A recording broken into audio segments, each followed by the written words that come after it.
Bir ol birliğine şek yoktur, gerçi yanlış söyleyenler çoktur. Cümle alem yok iken ol var idi, yaratılmış damdani cebbar idi. Var iken ol yok etti alemi. Ya Habiballah bize imdadı kıl, son nefes didarın ile şadı kıl. Gerdiler sizi bulasız ondan necat, aşk ile derdine edin esselat.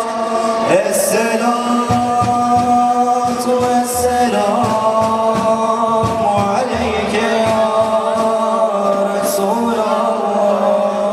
Esselat ve esselamu aleyke ya Habiballah. Esselatu vesselamu aleyke ya Nebiyallah. İpe gitti. Çünkü Kur'an'dan bir şeyler seziyordu.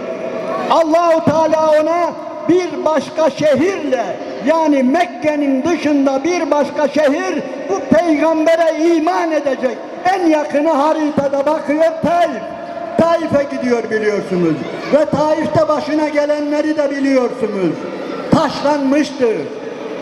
Mübarek vücudu kanlar içinde kalmıştı. İman etmedikleri gibi Peygamber Efendimiz'i çapulculara kaş göz işareti yaparak taş yağmuruna tuttular ve şehrin dışına kadar taşladılar ve mübarek vücudundan akan kanlar ayakkabı... Ey insanlık diyordu.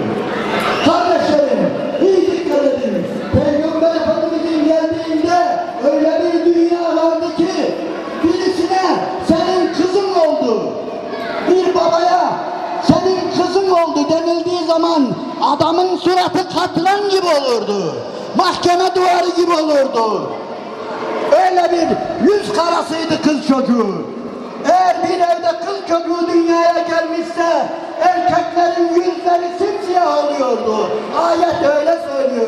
İşte öyle bir dünyada peygamber bayanlara, özellikle kız çocuklarına nasıl davranılmasını, yani bırakın diri diri toprağa gömmeyi, nasıl davranılması gerektiğini gösterdi. Aşığız biz Muhammed'e, aşığız biz Muhammed'e. Allahu Ekber dillerde, can fedadır Muhammed'e. Allahu Ekber dillerde, can fedadır Can Ahmet'e, can fedadır Can Ahmet'e.